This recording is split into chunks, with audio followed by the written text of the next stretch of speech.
This was Sebastian's garden. The Latin names for the plants were printed on tags attached to them, but the print's fading out.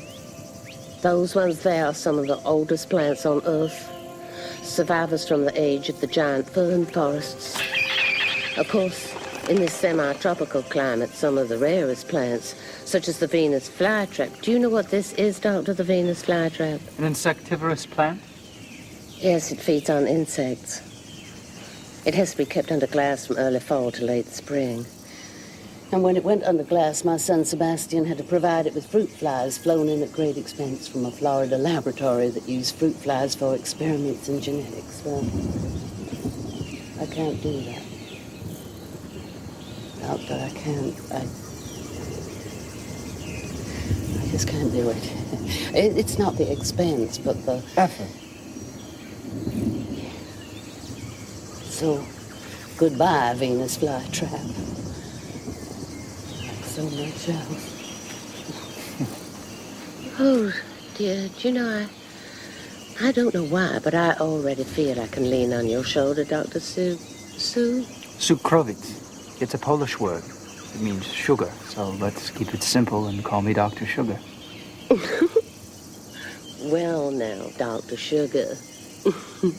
Well, you've seen Sebastian's garden. It's like a well-groomed jungle. Oh, that's how he meant it to be. Nothing was accidental. Everything was planned and designed in Sebastian's life and his work. What was your son's work, Mrs. Venable? I mean, besides this garden? As many times as I've had to answer that question, do you know it still shocks me a little to realize that Sebastian Venable, the poet, is still unknown outside a small coterie of friends, including his mother? Oh. I mean, strictly speaking, his life was his occupation. I see. No, oh, no, you don't see. But before I'm through, you will.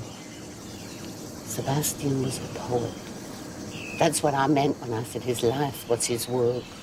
Because the work of a poet is the life of a poet, and vice versa. The life of a poet is the work of a poet. I mean, you can't separate them. I mean, well, for instance, a salesman's work is one thing, and his life is another, or can be. The same thing is true of doctor, lawyer, merchant, thief, but a poet's life is his work in a special sense.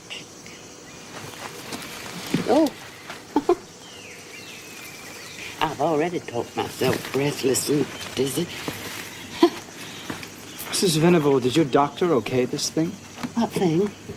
You're meeting the girl you feel is responsible for your son's death. I've waited months to face her.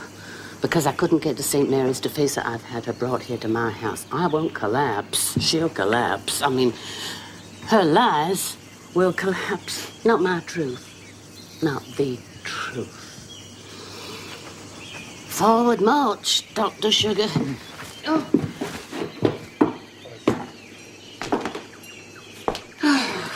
Oh, we've made it. I didn't know I was so weak on my pins. Sit down, Doctor.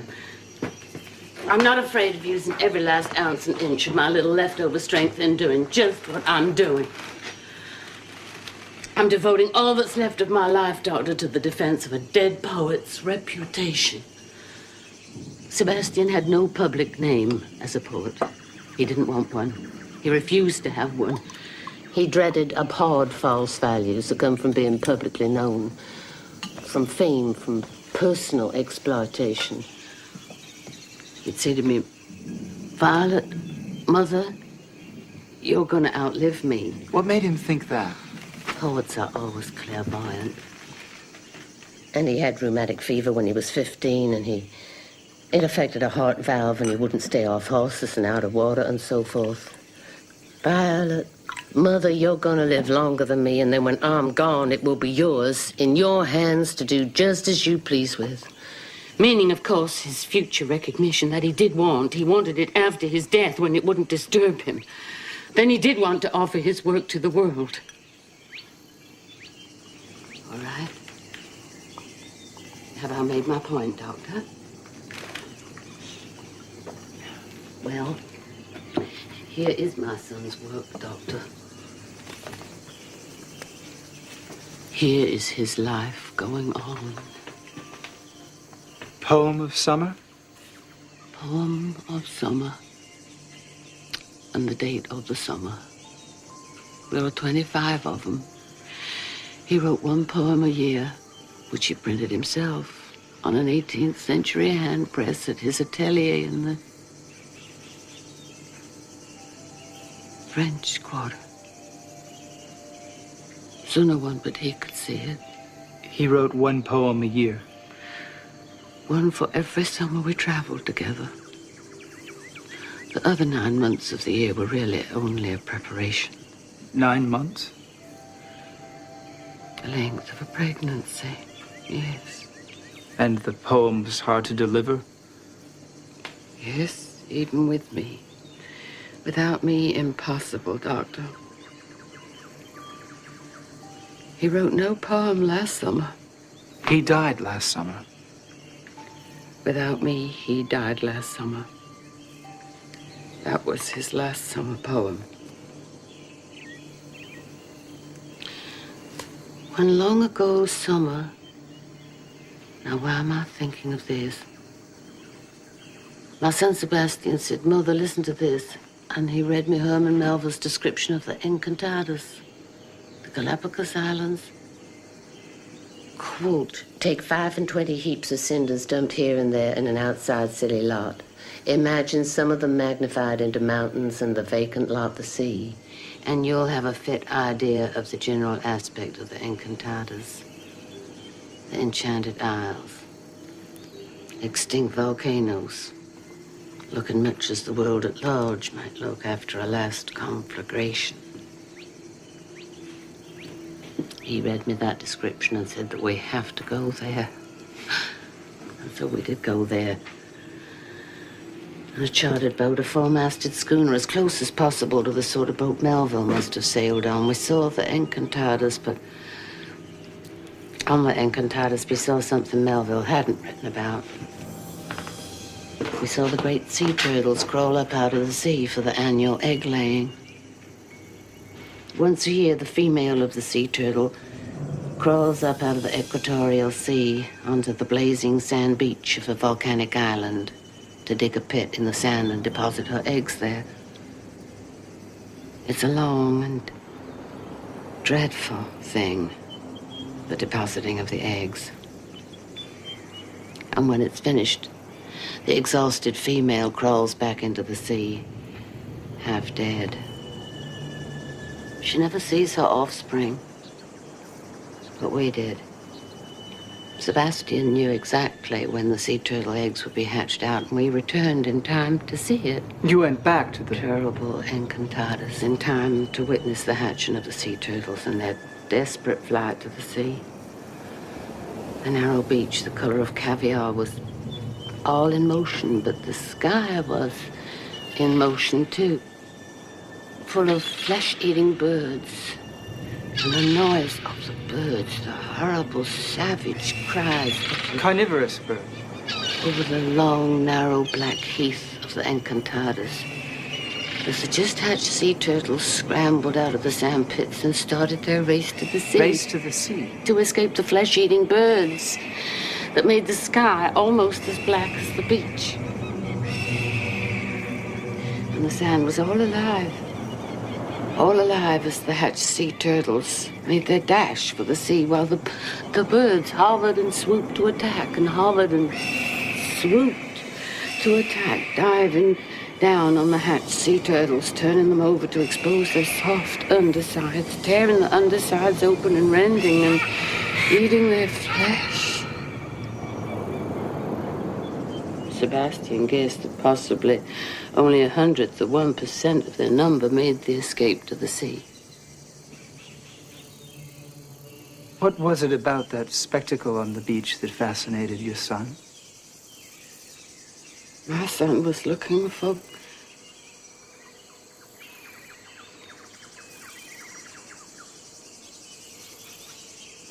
Let's just say he was interested in sea turtles. That's not what you started to say. I stopped myself in time. Say what you started to say. I started to say that my son was looking for God. And I stopped myself because I thought you'd think, oh, a pretentious young crackpot, which Sebastian was not. Mrs. Venable, doctors look for God, too. Oh? Let me tell you something. The first operation I performed at Lion's View. Yes? The patient was a young girl, regarded as hopeless, and after the operation, I stayed with the girl as if I delivered a child that might stop breathing. When they finally wheeled her out of the surgery, I still stayed with her. It was a nice afternoon, and the moment we wheeled her outside, she whispered something. She whispered, "Oh, how blue the sky is." And I felt proud, because up until then, her speech, everything she'd babbled, had been a torrent of obscenities. Yes, well, now, I can tell you without hesitation, my son was looking for God. I mean, for a clear image of him.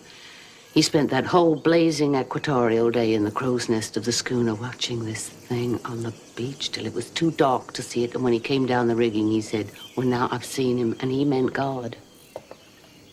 For several weeks after that, he had a fever. He was delirious with it. Shall I go on from there? Yes, please. I took command of the ship, and we sailed north by east into cooler waters. India, China, the Himalayas. Venable? Oh, God. The elixir.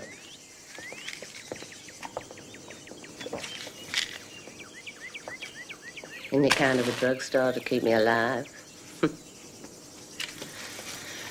Where was I? In the Himalayas. Oh, that long ago summer. Well, in the Himalayas, he almost entered a Buddhist monastery. He had gone so far as to shave his head and eat just rice out of a wood bowl on a grass mat. He promised those sly Buddhist monks he'd give up himself and the world and all his worldly possessions to their mendicant order. Well, I cabled his father. For God's sake, notify a bank to freeze Sebastian's accounts. I got back this cable, Mr. Venable critically ill, stop. Once you stop, needs you stop. Immediate return advised, most strongly stop. Did you go back to your husband? I made the hardest decision of my life. I stayed with my son. I got him through that crisis, too.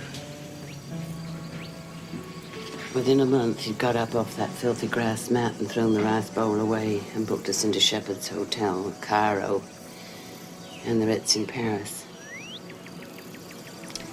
And from then on, we still lived in a world of light and shadow, but the shadow was almost as luminous as the light.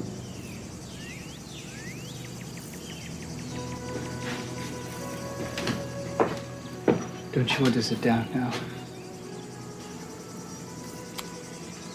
Indeed I do, before I fall down. Are your hind legs still on you? My what? Oh, hind legs, yes. And you're not a donkey. You're certainly not a donkey because I've been talking the hind legs off a donkey, several donkeys.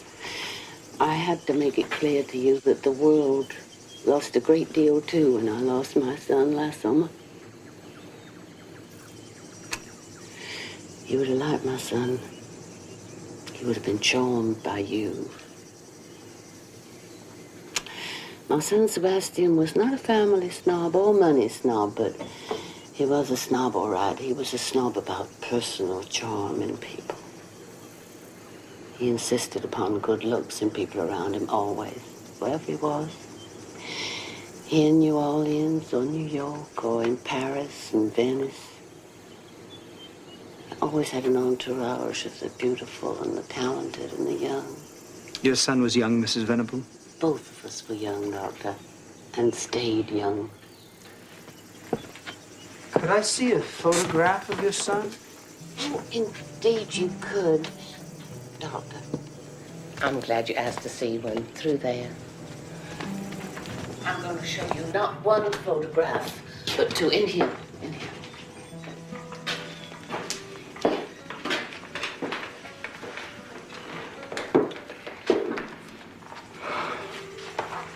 Here's my son, Sebastian, in the Renaissance page boy's costume at a mass ball in Cannes.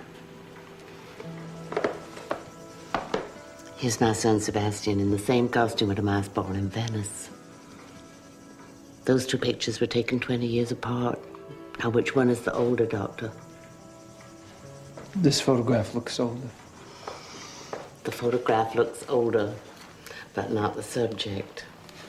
It takes character to refuse to grow old, Doctor. Successfully to refuse to. It calls for discipline, abstention. One cocktail before dinner, not two, 4, 6. A single lean chop and lime juice on a salad in restaurants famed for rich dishes. Miss Venable? Miss Holly's mother and brother are here. Hi. Violet, dear, we're here. They're here. Wait upstairs in my upstairs living room for me. Get them upstairs. I don't want them here during this talk. Mrs. Venable, did your son have a... What kind of a personal or private life did your son That's a have? question I wanted you to ask me. Why? I haven't heard the girl's story, except indirectly in a watered-down version, being too ill to go to hear it directly. But I've gathered enough to know that it is a hideous attack on my son's moral character, which, being dead, he can't defend himself from. I have to be the defender. Now sit down. Listen to me. Now, before you hear whatever you're going to hear from the girl when she gets here, my son, Sebastian, was chaste. Not C-H-A-S-E-D. Oh, well... He was chaste in that way of spelling it, too. We had to be very fleet-footed, I can tell you, with his looks and his charm to keep ahead of pursuers. Every kind of pursuer. Now, I mean, he was C-H-A-S-T-E, chaste. I understood what you meant, Mrs. Venable. And you believe me, don't you? Yes, but But what? chastity, at what age was your son last summer? 40. Maybe. We really didn't count birthdays. And he lived a celibate life? As strictly as if he'd vowed to. This sounds like vanity, Doctor, but really, I was actually the only one in his life that satisfied the demands he made of people. Time after time, my son would let people go, dismiss them because their attitude was... Not as pure My as... son, Sebastian, demanded. Oh, we were a famous couple. People didn't speak of Sebastian and his mother or Mrs. Venable and her son. They'd say Sebastian and Violet. Violet and Sebastian are staying at the Lido. They're at the Ritz in Paris. Sebastian and Violet. Violet and Sebastian have taken a house for the season at Biarritz.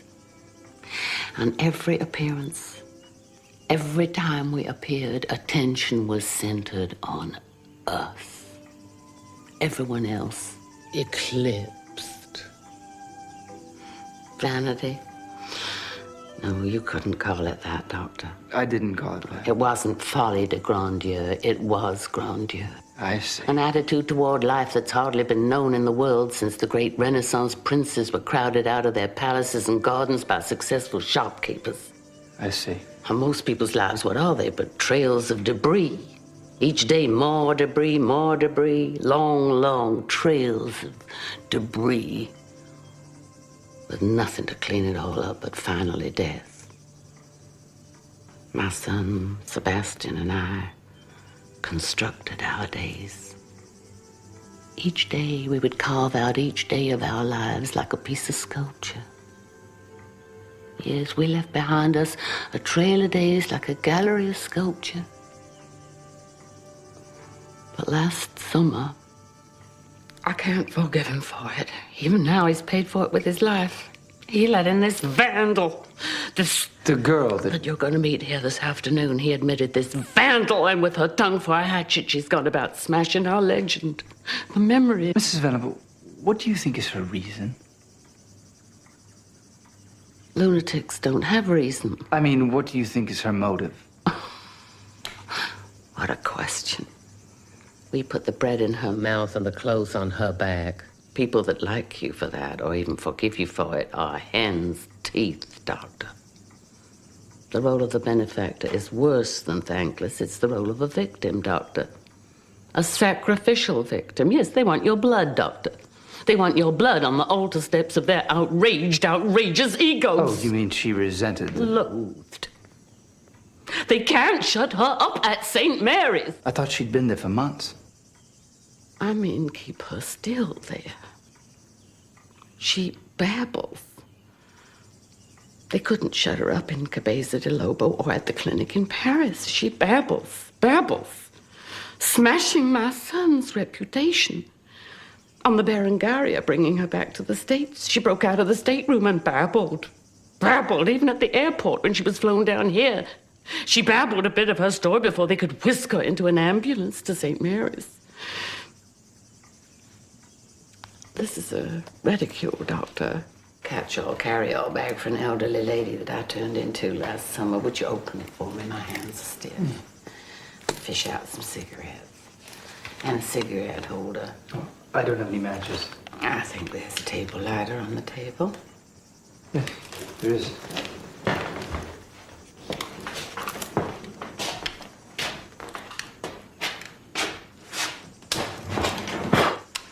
My Lord. What a torch. So shines a good deed in a naughty world, Dr. Sugar.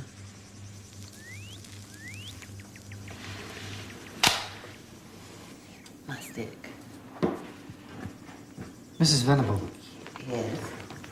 in your letter last week, you made some reference to a fund of some kind, to an endowment fund. I wrote you that my lawyers and bankers and certified public accountants were setting up the Sebastian Venable Memorial Foundation to subsidize the work of young people like you that are pushing out the frontiers of art and science but have a financial problem.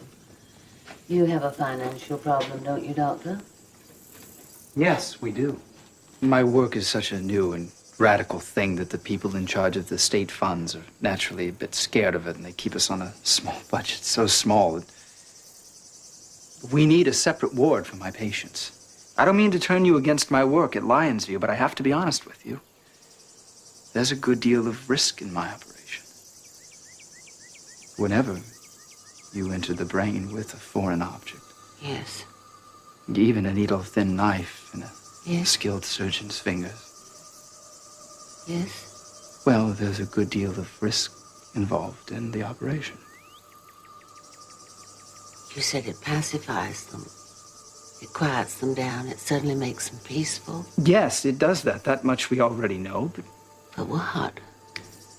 Well, it'll be 10 years before we can tell if the immediate effects of the operation will be lasting, or passing, or even if there'd still be... And this is what haunts me about it. Any possibility afterwards of reconstructing a totally sound person. It may be that the person will always be limited afterwards, relieved of any acute disturbances, but limited, Mrs. Venable. But what a blessing to them, Doctor, to be just peaceful, to be just suddenly peaceful. After all that horror, after those nightmares. Just to be able to lift up their eyes and see a sky not as black with savage, devouring birds as the sky we saw in the Encantadas, Doctor. Mrs. Venable, I can't guarantee that a lobotomy will stop her babbling. Maybe, maybe not. But after the operation, who would believe her, Doctor? My God. Mrs. Venable, Supposing after meeting the girl and observing the girl and hearing the story she babbles, I still shouldn't feel that her condition's intractable enough to justify the risks. Supposing that I shouldn't feel that non-surgical treatment such as insulin shock, electric shock... She's had all that at St. Mary's. Nothing else is left for her. And if I disagree with you?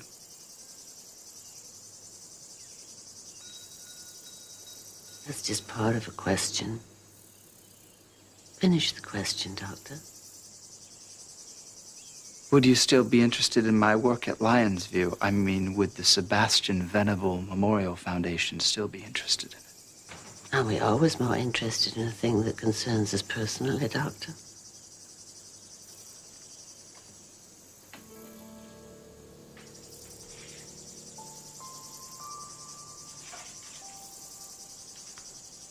Mrs. Venable, you are such an innocent person that it doesn't occur to you. It obviously hasn't even occurred to you that anyone less innocent than you are might interpret this offer of a subsidy as, well, as sort of a bribe.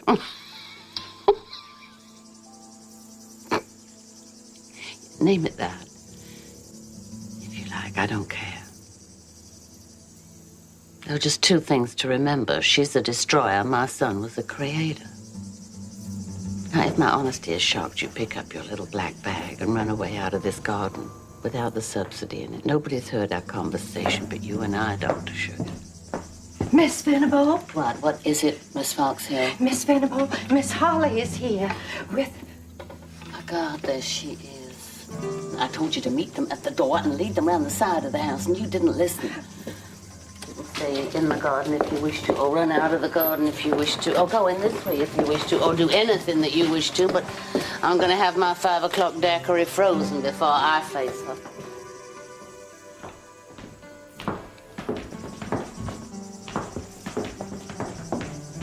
Be still till your family comes down. I'm sorry.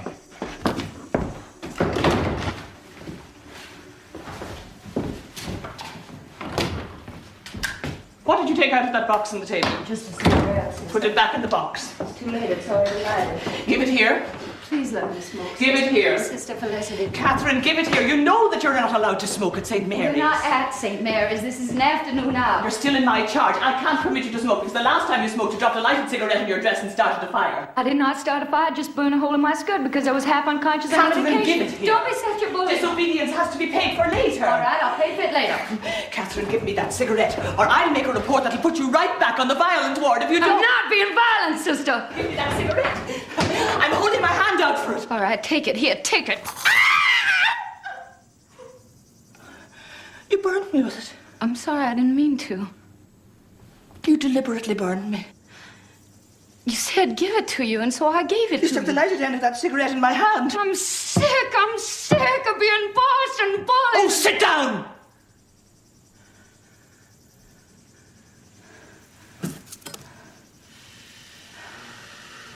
There goes the wearing mixer. And Violet's about to have her 5 o'clock frozen daiquiri. You could set a watch by it.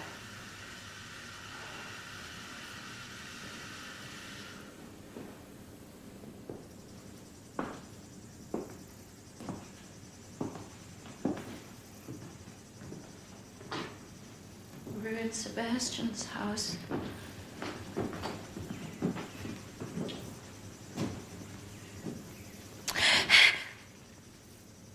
My God, I can still cry.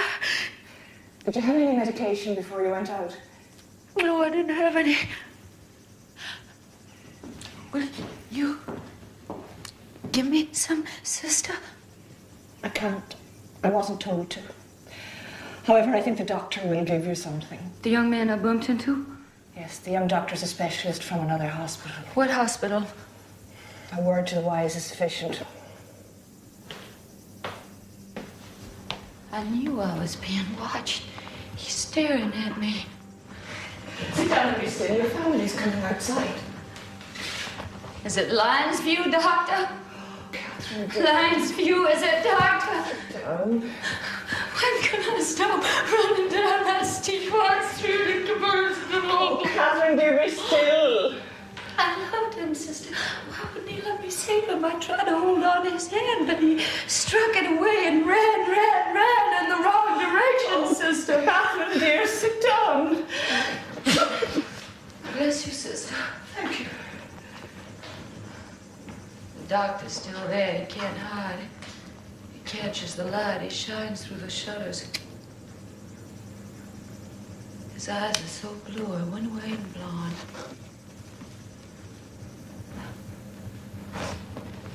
We were going to blondes next. Blondes were next on the menu. Oh, be still now, quiet, dear. Cousin Sebastian said he was famished for blondes, fed up with the dark ones and famished for blondes.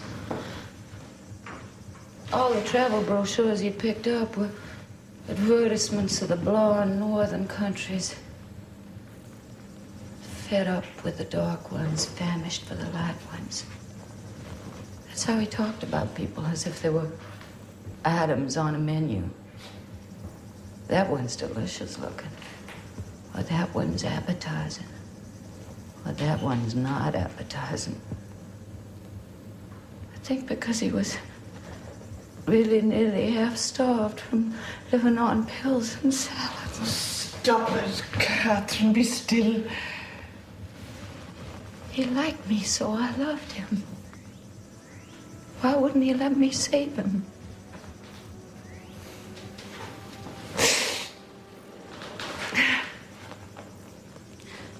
Cousin Sebastian suddenly said to me last summer, "Let's fly north, little bird.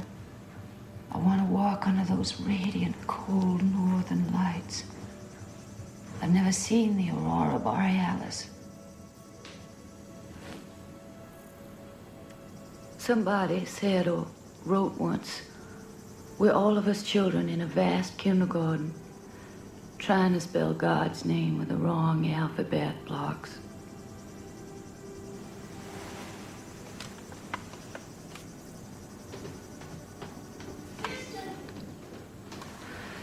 I think it's me they're calling.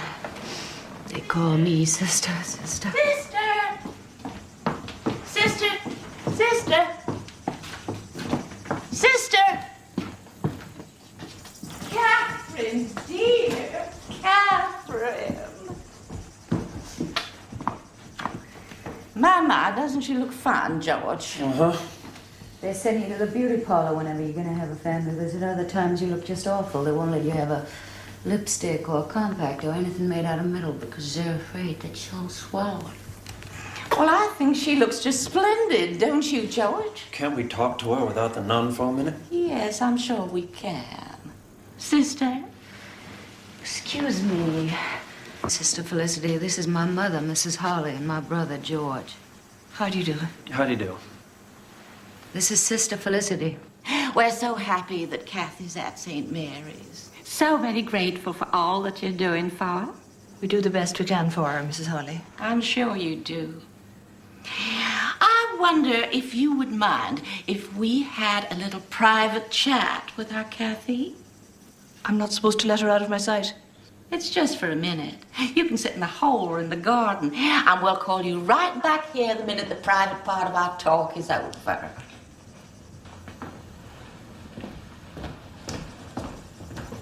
Jesus! What are you trying to do, huh? Sister? George! Are you trying to ruin us? George, will you be quiet? You're upsetting your sister. How elegant George looks. George has inherited Cousin Sebastian's wardrobe, but everything else is in probate. Did you know that? That everything else is in probate? And Violet can keep it in probate just as long as she wants to. Where is Aunt Violet? George, come back here. Violet's on her way down. Oh, yeah. Aunt Violet has an elevator now. Yes, she has. She's had an elevator installed. And Sister is the cutest little thing you ever did see. It's all paneled in Chinese lacquer, black and gold Chinese lacquer with lovely bird pictures. There's only room for one at a time, so George and I came down on foot. I think she's having her frozen daiquiri now. She still has a frozen daiquiri promptly at 5 o'clock every afternoon in the world in warm weather. Sister, the horrible death of Sebastian just about killed her. She's now slightly better, but it's a question of time.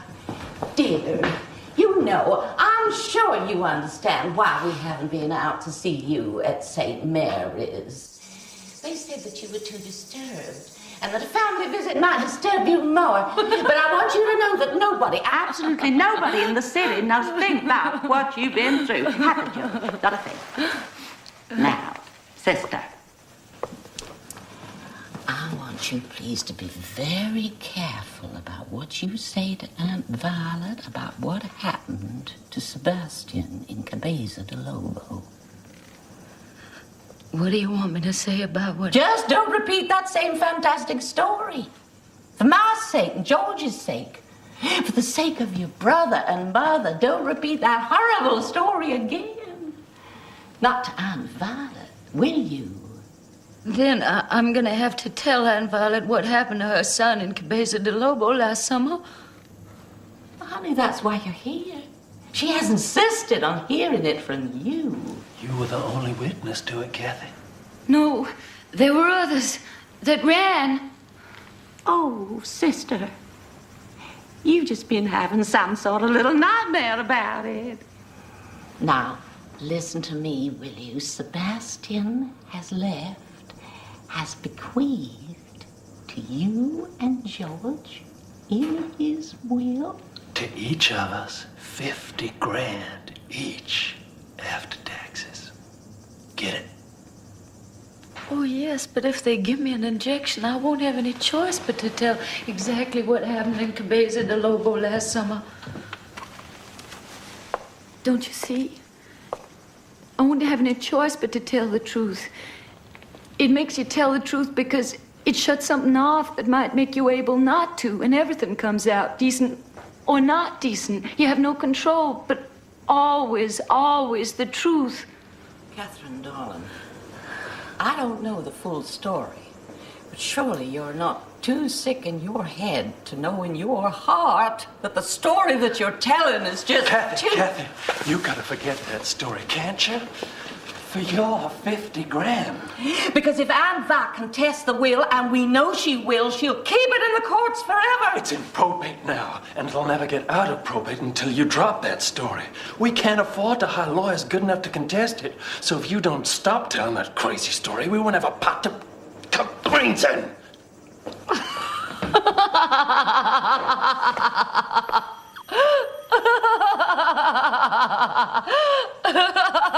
Catherine, don't laugh like that. Scares me, Catherine.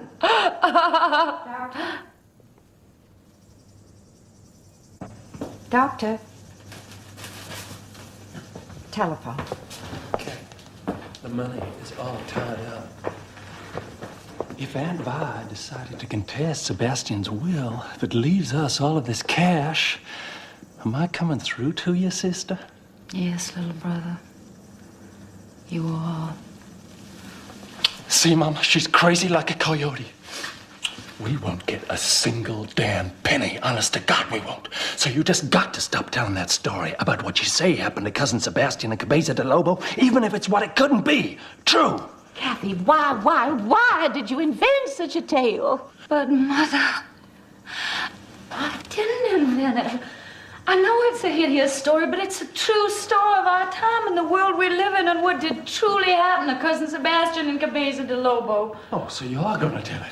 You see, Mama, she's gonna tell it. Right to Aunt Vi and lose us 100,000. Kathy, you are a bitch. Joe! I repeat it, a bitch. She ain't crazy, Mama. She's no more crazy than I am. She's just perverse. Always perverse. George, apologize to your sister. This is no way to talk to your sister. You come right back over here and tell your sweet little sister you're sorry that you spoke to her like that. I'm sorry, Kathy, but you know we need that money. Mama and me. Kathy, I got ambitions. Kathy, I'm young. I want things. I need them, Kathy. So will you please think about me, us?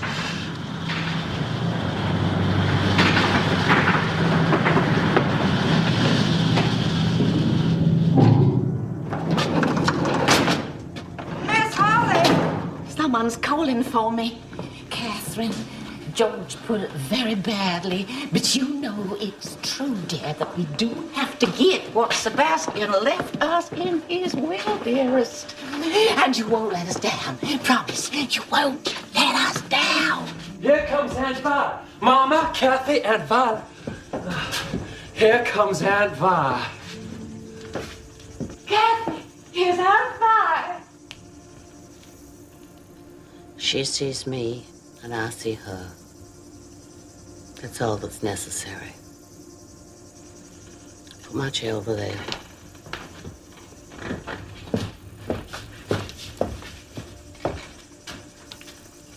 Crank the back up a little. More. More! Not that much, put it back down. All right, now then. I'll have my frozen daiquiri now. Do any of you want coffee? I'd like chocolate malt. George. This isn't a drugstore. George is just being George. That's what I thought he was doing.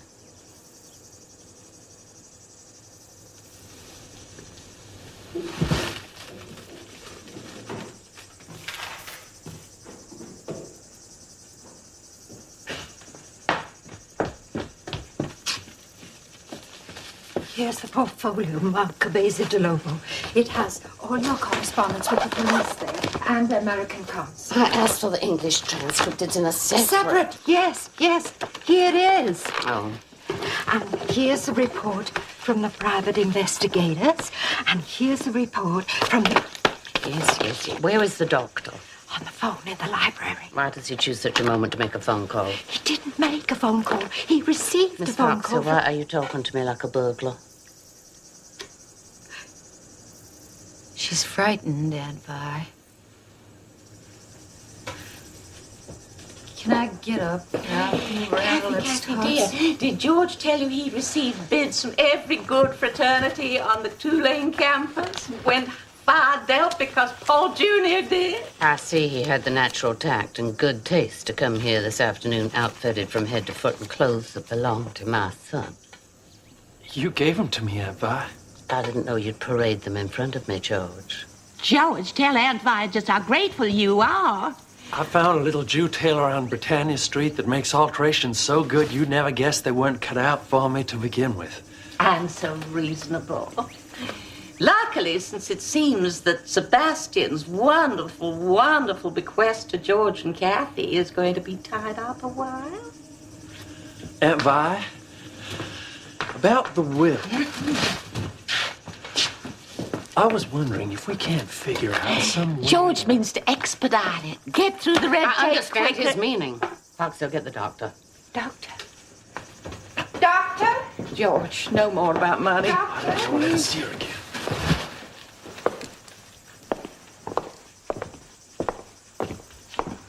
What's wrong, dear? I think I'm just dreaming this. It doesn't seem real. To answer an urgent call from Lyons. Wait, dear. What for? I know what's coming. Why? You're all prepared to put out $1,000 a month plus extra charges for treatments to keep the girl at St. Mary's? Kathy, dear, tell Aunt Violet just how grateful you are for making it possible for you to rest and recuperate in that sweet, sweet place, St. Mary's. No place for lunatics is a sweet, sweet place. But the food's good there. Isn't the food good there? Just give me written permission not to eat fried grits. I had yard privileges till I refused to eat fried grits. She lost yard privileges because she couldn't be trusted in the yard without constant supervision, or even with it because she'd run to the fence and make signs to cars on the highway. Yes, I did. I did that because I've been trying for weeks to get a message out of that sweet, sweet place. What message, dear? What you scared of, sister? What they might do to me now after they've done all the rest. That man's a specialist from Lyons View. We get the newspapers. I know what they're Why, going... Doctor? I thought you'd left us with just that little black bag to remember you by. Oh, no. Don't you remember our little talk? I had to answer a phone call about... This is Dr. Sukrowitz. He says it means sugar, and we can call him Sugar. He's a specialist from Lyons View. What does he specialize in? Something new when other treatments have failed. Do you want to bore a hole in my skull and turn a knife in my brain? Everything else was done to me.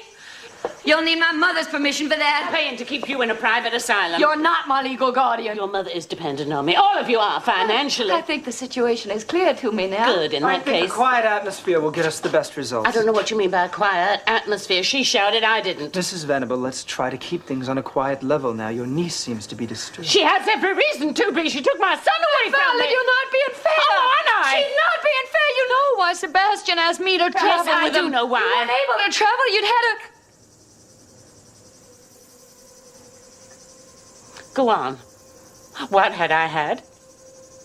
Are you afraid to say it in front of the doctor? She means that I had a stroke. I did not have a stroke! I had a slight aneurysm. You know what that is, doctor. A little vascular convulsion, not a hemorrhage, just a little convulsion of a blood vessel. I had it when I discovered she was trying to take my son away from me. Then I had it. It gave a temporary muscular contraction to one side of my face. You know, these people are not blood relatives of mine. They're my dead husband's relations. I always detested them. My dead husband's sister and her two worthless children.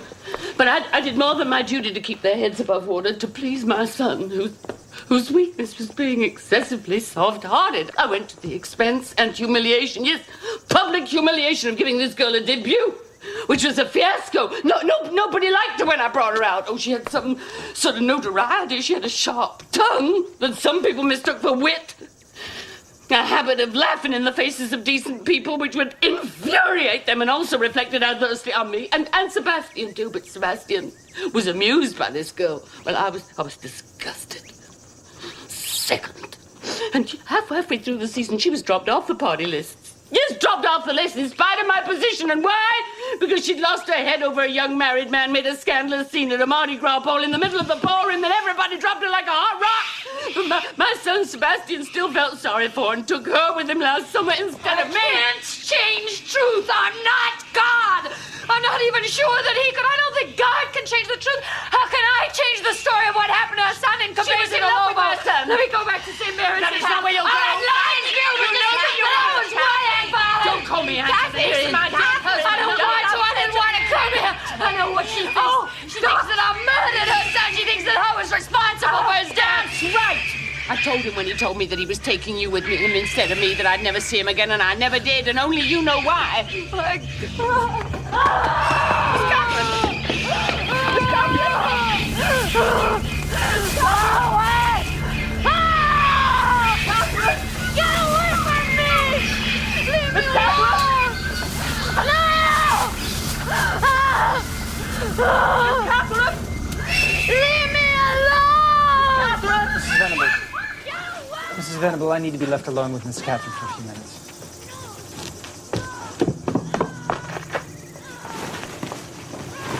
George. Talk to her. George.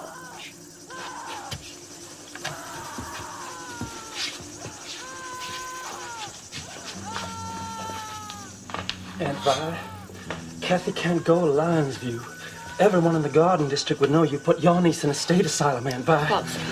What do you want, Aunt Vi? Let go my chair. Folks, they'll get me away from people. Aunt Vi, listen. Think of the talk. I can't get up. Push me away. Push me away. I'll push her, Miss Foxy. Would you let go my chair? Mr. Holly! I need to talk to her. Foxtail! Mr. Holly, she doesn't want you to push her. I know what I'm doing. Leave me alone with Aunt Vi. You let go me or I'll strike you! Aunt Vi. Foxtail! George! Oh.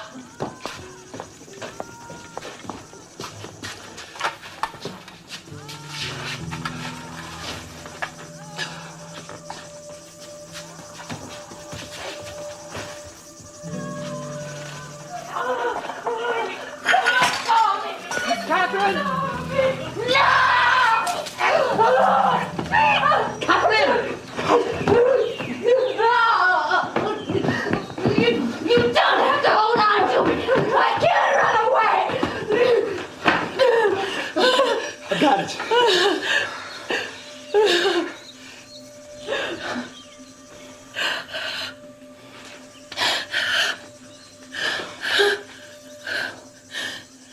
Miss Catherine. What? Your aunt is a very sick woman. She had a stroke last spring. Yes, she did, but she'll never admit it. You have to understand why. I do. I understand why I didn't want to come here.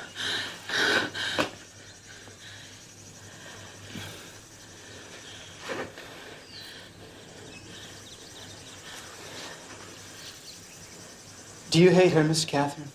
I don't understand what hate is. How can you hate anybody and still be sane? You see, I still think I'm sane, Doctor. You think she did have a stroke? She had a slight stroke last April. It just affected one side, the left side of her face, but it was disfiguring. And after that, Sebastian couldn't use her. Did you say use her? Yes, we all use each other, and that's what we think of as love. And not being able to use each other is what's hate. Do you hate her, Miss Catherine? Didn't you ask me that once? And didn't I tell you I don't understand what hate is? A ship struck an iceberg at sea. Everyone sinking. Go on, Miss Catherine. But that's no reason for everyone drowning, for hating everyone drowning, is it, Doctor? What was your feeling for your cousin Sebastian? He liked me, so I loved him. In what way did you love him? The only way you'd accept, a sort of motherly way. I tried to save him, Doctor. From what? Save him from what? Completing a sort of image he had of himself as a sort of sacrifice to a terrible sort of... God? Yes, a cruel one, Doctor. How did you feel about that?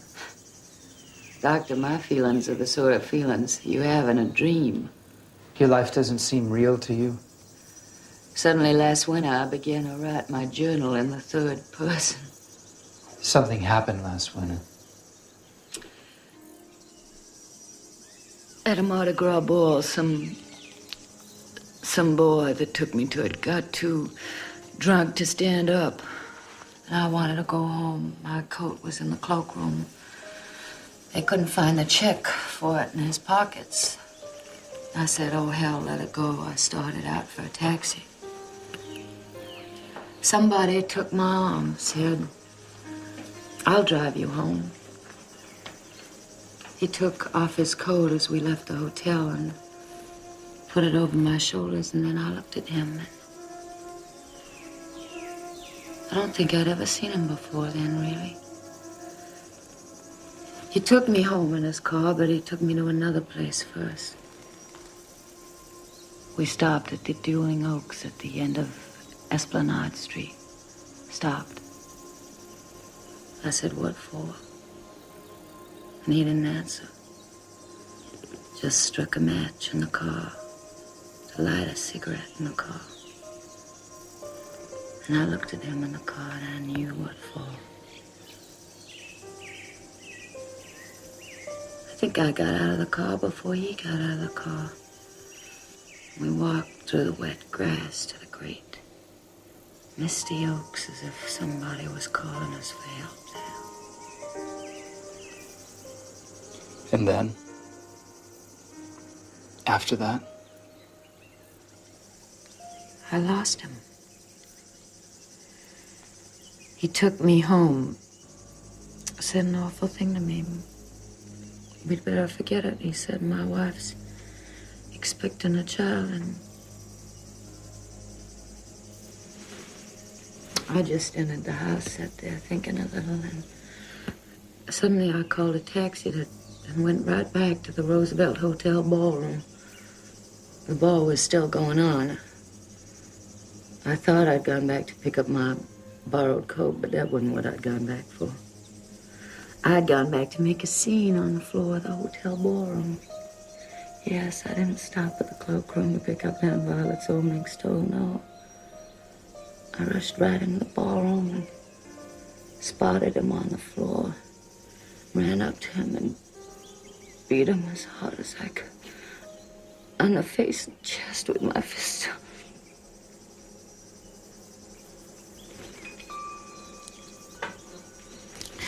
Cousin Sebastian took me away. After that, the next morning, I started writing my journal in the third person singular, such as, she's still living this morning, meaning that I was, or what's next for? God knows. I couldn't go out anymore. However, my cousin Sebastian suddenly came into my bedroom one morning and said, "Get up. Well, if you're still alive after dying, well then, you're obedient, Doctor."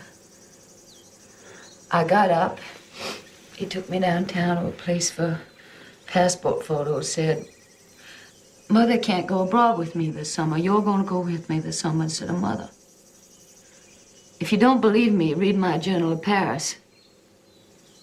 She woke up at daybreak this morning, had her coffee, dressed, and took a brief walk. Who did? She did. I did. From the Hotel Plaza Athénée to the Place de l'Étoile, as if pursued by a pack of Siberian wolves. Went right through all the stop signs, couldn't wait for green signals. Where did she think she was going? Back to the dueling oaks, everything chilly and dim, but his hot, ravenous mouth. Miss Catherine, let me give you something. Do I have to have the injection again this time? What am I going to be stuck with this time, Doctor? I don't care. I've been stuck so many times that if you connected me with a garden hose, I'd make a good sprinkler. Please take off your jacket.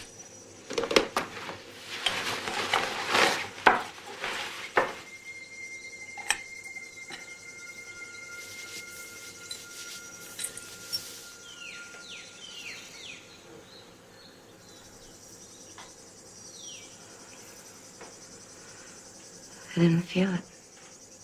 That's good. Shall I start counting backwards from 100? Do you like counting backwards? Love it, just love it. 100, 99, 98, 97, 96, 95. Oh, I already feel it. How funny. That's right. Now close your eyes for me.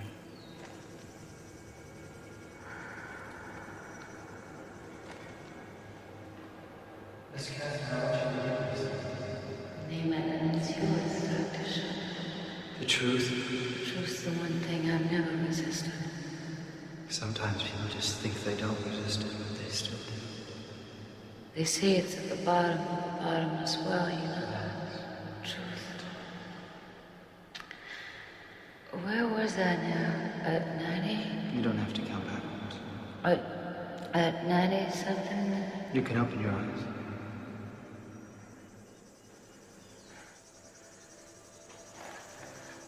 Oh, I do feel funny. You know what I think you're doing? I think you're trying to hypnotize me. You're looking so straight at me.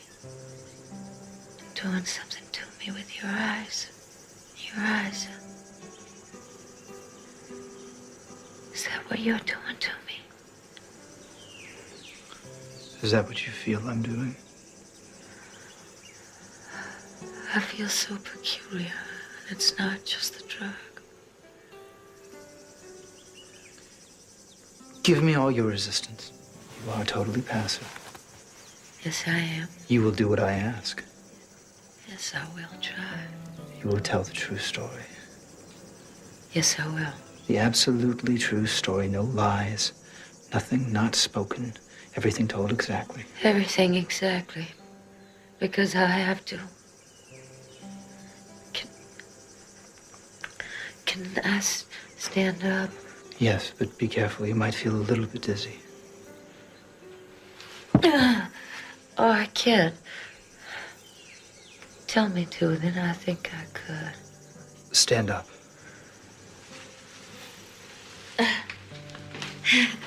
How funny. Now I can. Oh. I do feel dizzy. Help me. I'm about to fall off. So you lost your balance. No, I didn't. I did what I wanted to without you telling me to. Let me. Let me.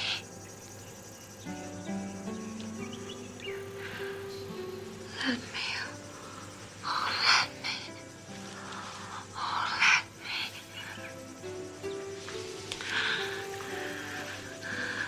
Please hold me. I've been so lonely. If I've gone mad, it's lonelier than death. If I've gone mad, it's lonelier than death.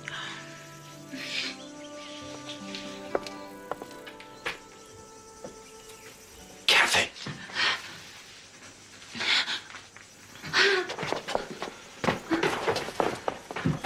You've got a hell of a nerve. It's all right, sister. It may be all right for you. You're not responsible for her.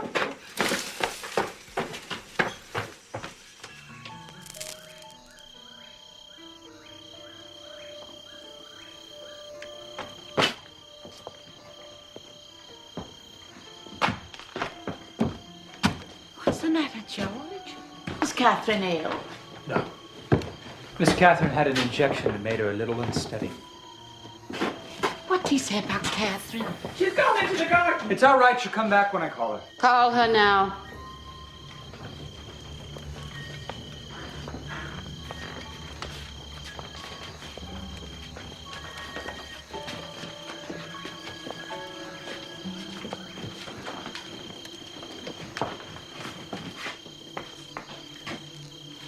Miss Catherine?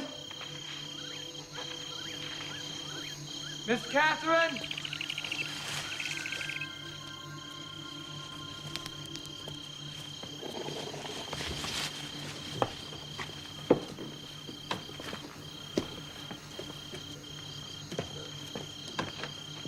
Now, Miss Catherine. You're going to tell us the true story.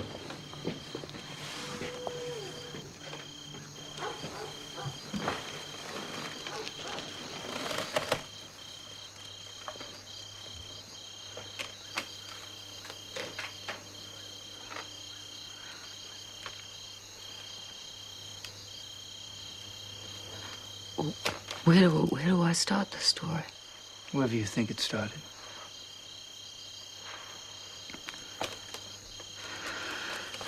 I think it started the day he was born in this house. You see? Kathy! Miss Catherine, let's start a bit later than that. Shall we begin with last summer? Oh. Last summer. Yes, last summer.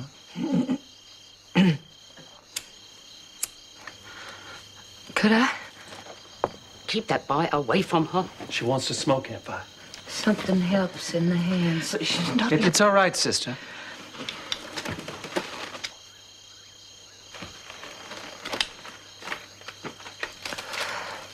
About last summer, how did it begin? It began with his kindness in the 6 days at sea that took me so far away from the dueling oaks that I forgot them nearly. He was affectionate with me, so sweet and attentive to me that some people took us for a honeymoon couple until they noticed that we had separate staterooms. And then in Paris, he took me to Patou, Schiaparelli's. This is from Schiaparelli's. Bought me so many new clothes that I turned into a peacock. Of course, so was he one, too. But then I made the mistake of responding too much to his kindness, of taking hold of his hand before he'd take hold of mine, of holding on his arm, of leaning on his shoulder, of appreciating his kindness more than he wanted me to. And suddenly last summer he began to be restless and, oh. Go on. The Blue Jay notebook. Did you say notebook? I know what she means by that. She's talking about the school composition book with the Blue Jay trademark that Sebastian used for making notes and revisions of his poem of summer. It went with him everywhere he went. In his jacket pocket, even his dinner jacket. I have the one he had with him last summer. Foxhill, the Blue Jay notebook. It's with his personal effects shipped back from Cabeza de Lobo. I don't quite get the connection between the clothes and so forth and the Blue Jay notebook. I have it. With all these interruptions, it's going to be awfully difficult. This is important. I don't know why she mentioned the Blue Jay notebook, but I want you to see it. Here it is, here. Title, Poem of Summer. And the date of the summer, 1935. After that, what?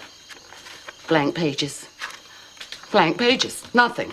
Nothing but nothing last summer. I don't see what that's got to do with... His destruction? I'll tell you, Doctor. A poet's vocation is something that rests on something as thin and fine as the web of a spider, Doctor. Doctor, that's all that holds him over, out of destruction.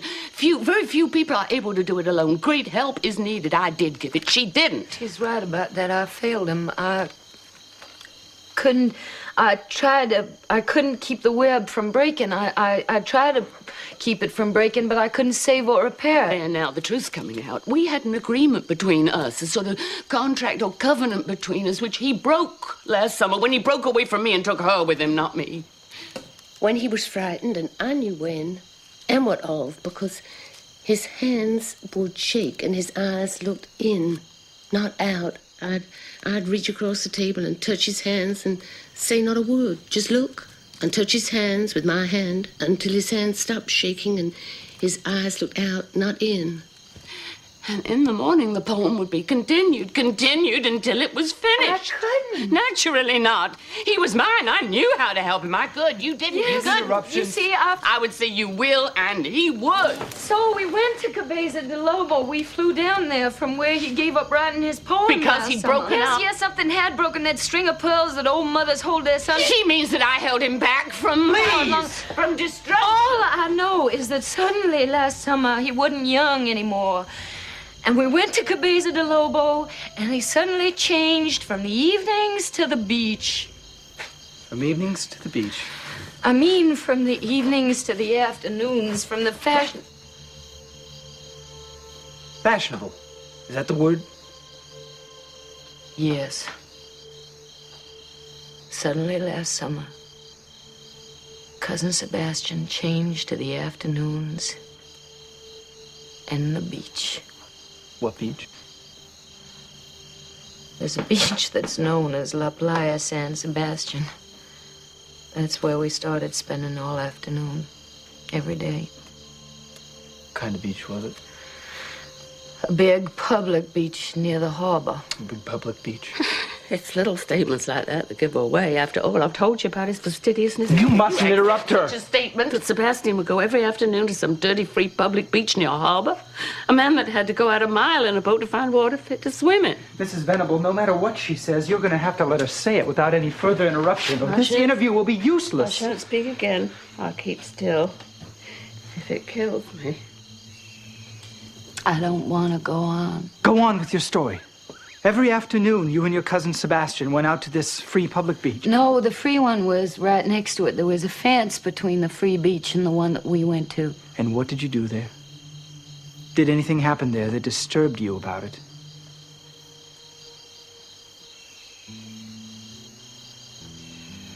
Yes. What? He bought me a swimsuit I didn't want to wear. I laughed. I said, I can't wear that. It's a scandal to the jaybirds. What did you mean by that? That the suit was immodest? My God, yes, it was made of white lye. The water made it transparent. I didn't want to swim in it, but he'd grab a hold of my hand and drag me into the water all the way in, and I'd come out looking naked. Why did he do that? Did you understand why? Yes, to attract attention. He wanted you to attract attention, did he? Because he felt you were moody, lonely. He wanted to shock you out of your depression last summer. Don't you understand? I was procuring for him. She used to do it too. Not consciously. She didn't know that she was procuring for him in the smart, the fashionable places they used to go to before last summer. Sebastian was shy with people, and she wasn't. Neither was I. We both did the same thing for him. Made contacts for him, but she did it in nice places and in decent ways. And I had to do it in the way I just told you. I knew what I was doing. I came out in the French Quarter years before I came out in the Garden District. Oh, Kathy. Sister. Hush. Before long, the weather got warmer and the beach so crowded he didn't need me anymore for that purpose.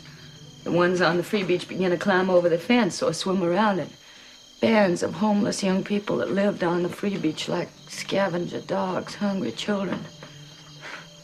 So now he let me wear a decent dark suit. I'd go to a faraway empty end of the beach, write postcards and letters till it was 5 o'clock. Time to meet him outside the bathhouses on the street. He would come out, followed. Who would follow him out? The homeless, hungry young people that had climbed over the fence from the free beach that they lived on. He'd pass out tips among them as if they'd all shined his shoes or called taxis for him. And each day the crowd was bigger, noisier, greedier. Sebastian began to be frightened. At last, we stopped going there. Then, one day, we had a late lunch at one of those open-air restaurants on the sea there.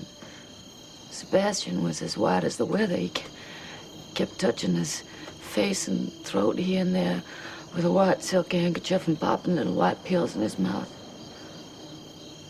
I think we ought to go north, he kept saying. I think we've done Cabeza de Lobo. I think we've done it, don't you?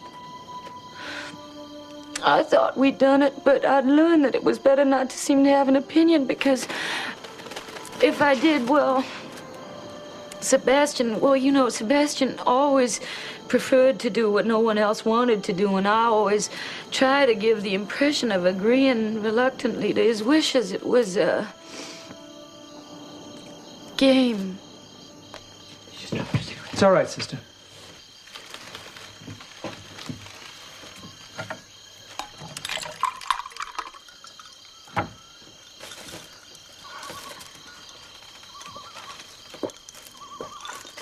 Oh, who was that?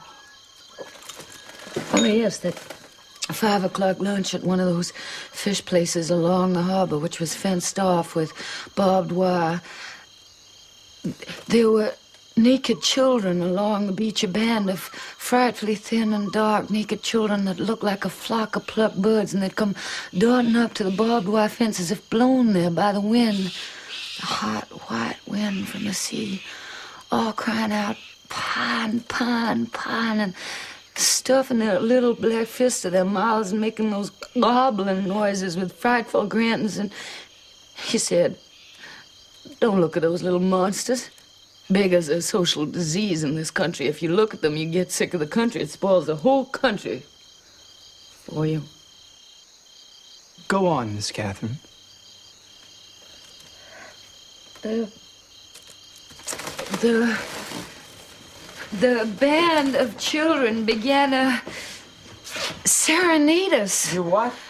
Play for us on instruments, make music, if you could call it music. Oh. The instruments were tin cans strung together and other bits of metal which had been flattened out and made into... What? Cymbals, you know, and others had paper bags with something on a string inside the bags which they pulled up and down, back and forth to make a sort of a noise like a oompa, oompa, oompa. And all during lunch they stayed at a fairly close distance. Go on. Oh, I'm going on. Nothing could stop it now. Your cousin Sebastian, he was entertained by this concert? I think he was terrified of it. Why was he terrified of it? I think he recognized some of the boys. And what did he do? Did he do anything about it, Miss Catherine? Did he complain to the manager about it? What manager, God? Oh, no, the manager of the fish place on the beach?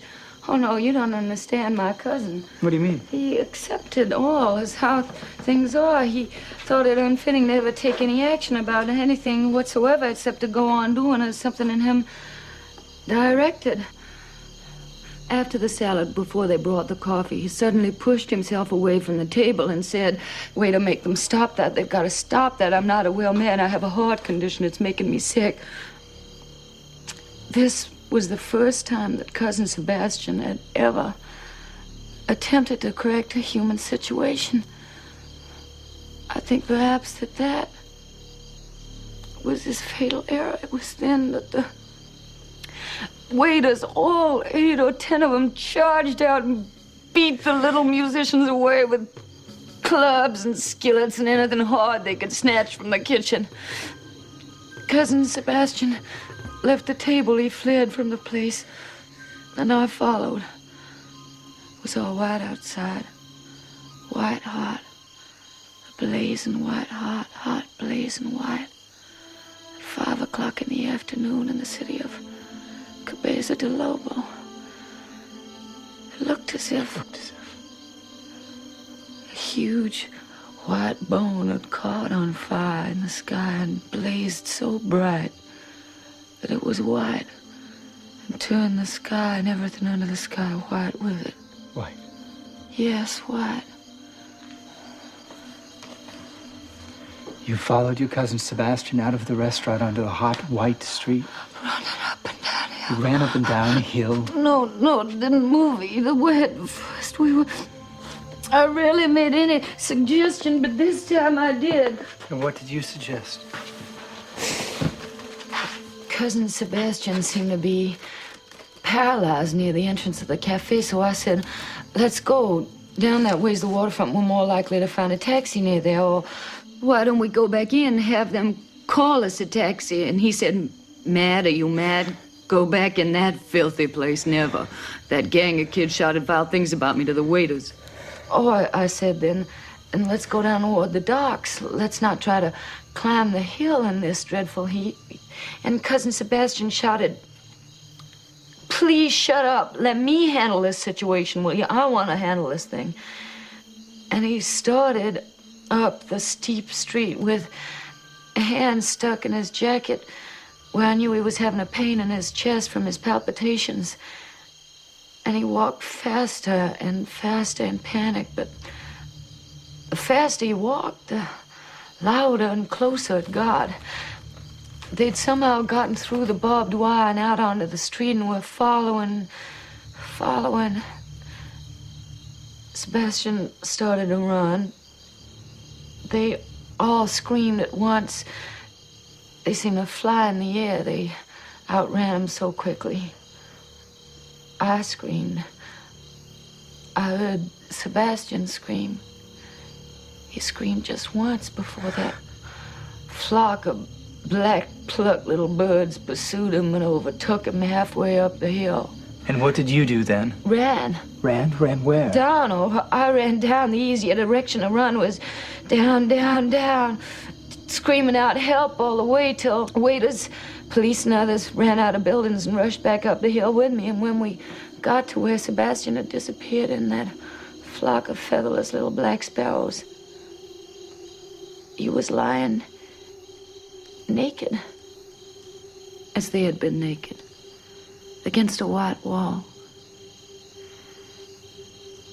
And this you won't believe. Nobody has believed it. Nobody could believe it. Nobody on earth could possibly believe it. And I don't blame them. They had devoured parts of him. Torn or cut parts of him away and stuffed them into those gobbling, fierce little empty black mouths of theirs. There wasn't a sound anymore.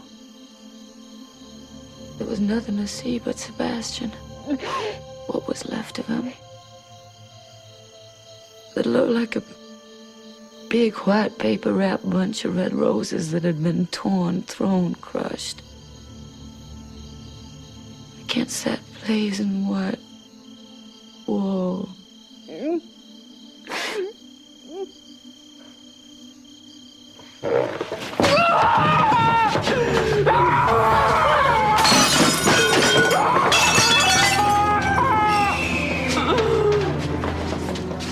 Lions, you!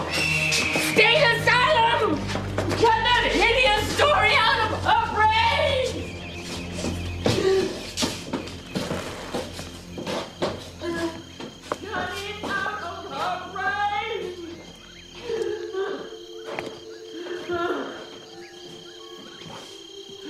Mom, I'll get a job.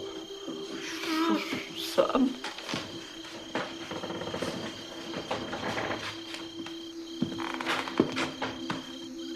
Doctor, can't you say something?